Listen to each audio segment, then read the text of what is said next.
सूरज की किरणें विशालकाय राजमहल की सुनहरी मीनारों पर पड़ रही थीं। मगध साम्राज्य का राजा वीरेंद्र, जिसे प्रजा सूर्यवंशी के नाम से पुकारती थी, अपने स्वर्ण जड़ित सिंहासन पर बैठा था। उसकी आंखों में गहरा अकेलापन झलकता था।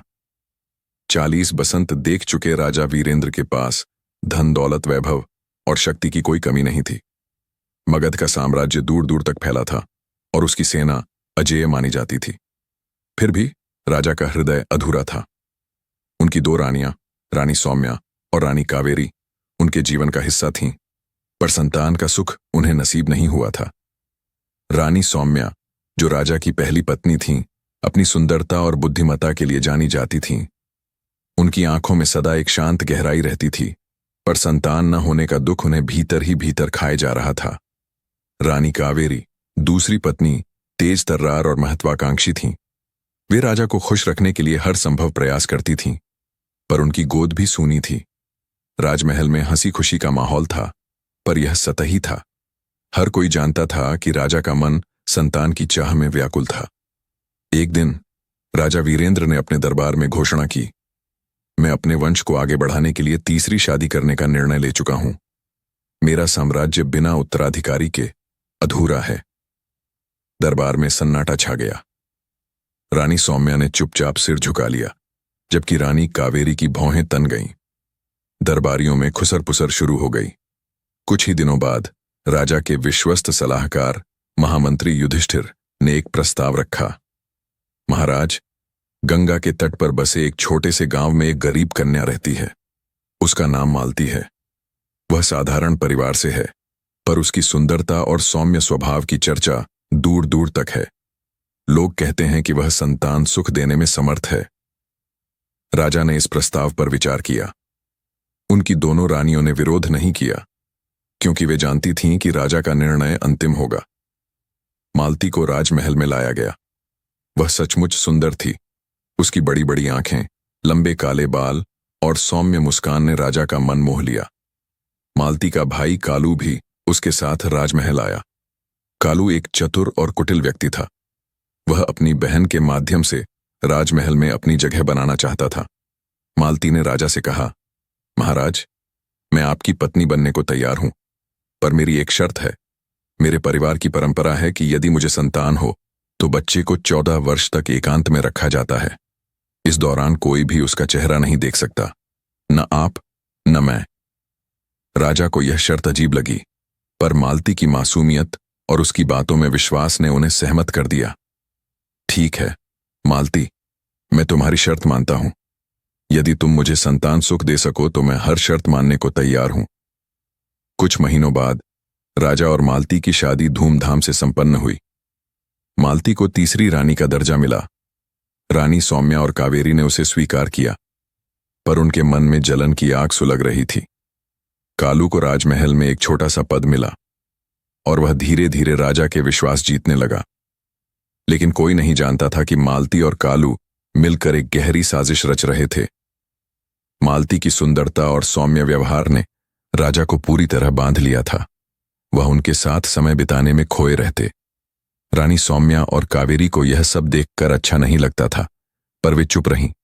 मालती ने जल्द ही राजा को खुशखबरी दी, महाराज, मैं गर्भवती हूं। राजा का चेहरा खुशी से चमक उठा। उन्होंने पूरे साम्राज्य में उत्सव का ऐलान कर दिया। लेकिन मालती और कालू की साजिश अब शुरू होने वाली थी। कालू ने मालती से रात के अंधेरे में कहा, बहन, यह हमारा मौका है। राजा को संतान का लालच देकर हम इस साम्राज्य पर कब्जा कर सकते हैं। बस हमें 14 साल तक सब कुछ छिपाना है।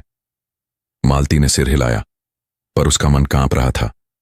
वह राजा की सच्ची पत्नी बनना चाहती थी, पर कालू का डर उसे चुप रहने पर मजबूर कर रहा था। मालती की गर्भावस्था की खबर ने राजमहल में नई उमंग भर दी। राजा वीरेंद्र दिन रात मालती की देखभाल में लगे रहते। रानी सौम्या और कावेरी भले ही मन में जलन रखती थीं, बाहर से मालती के प्रति सौहार्द दिखातीं। मालती का व्यवहार इतना मासूम था कि कोई उस पर शक नहीं कर सकता था। लेकिन कालू, जो अब राजमहल में एक विश्वस्त सेवक बन चुका था, अपनी साजिश को अंजाम देने में जुटा था। कालू ने एक रात मालती से कहा, हमारी योजना सही दिशा में जा रही है। बच्चे के जन्म के बाद हम उसे गंगा के किनारे बसे उस तांत्रिक के पास ले जाएंगे। वह जानता है कि सर्प का रहस्य कैसे बनाया जाए। मालती ने डरते हुए पूछा, लेकिन भैया, अगर राजा को सच्चाई पता चल गई तो? कालू ने हंसते हुए कहा, 14 साल तक राजा को कुछ पता नहीं चलेगा, और जब तक सच्चाई खुलेगी हम इस साम्राज्य के असली मालिक होंगे। जब मालती का प्रसव समय नजदीक आया, कालू ने एक तांत्रिक को राजमहल में गुप्त रूप से बुलाया। तांत्रिक ने मालती को एक मंत्र जड़ित तावीज दिया और कहा, यह तावीज तुम्हारे बच्चे को सर्प का रूप देगा। 14 साल तक कोई उसका असली चेहरा नहीं देख पाएगा। मालती का मन डर से कांप रहा था, पर वह कालू के सामने अपनी कमजोरी नहीं दिखाना चाहती थी। जब बच्चे का जन्म हुआ, मालती ने राजा को बताया, महाराज, हमारा पुत्र हुआ है, लेकिन मेरी शर्त याद है ना? आपको 14 साल तक उसका चेहरा नहीं देखना है। राजा ने उदास मन से सहमति दी। उन्होंने बच्चे को दूर से देखा। वह एक काले कपड़े में लिपटा हुआ था। कालू ने बच्चे को तांत्रिक के पास ले जाने की व्यवस्था की। राजा को बताया गया कि बच्चा एक गुप्त आश्रम में पलेगा, जहां उसे शिक्षा और संस्कार दिए जाएंगे। वास्तव में तांत्रिक ने बच्चे पर एक जादुई मंत्र डाला था, जिसके कारण वह सर्प का रूप धारण कर चुका था।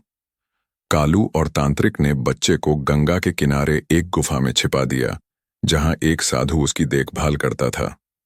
मालती को इस साजिश का हिस्सा बनना भारी पड़ रहा था, पर वह अब पीछे नहीं हट सकती थी। 14 साल बीत गए। राजा वीरेंद्र का इंतजार बढ़ता गया। वे हर दिन अपने पुत्र की कल्पना करते। मालती ने इन वर्षों में राजा का विश्वास बनाए रखा, पर वह भीतर से टूट रही थी। रानी सौम्या और कावेरी ने मालती पर शक करना शुरू कर दिया था।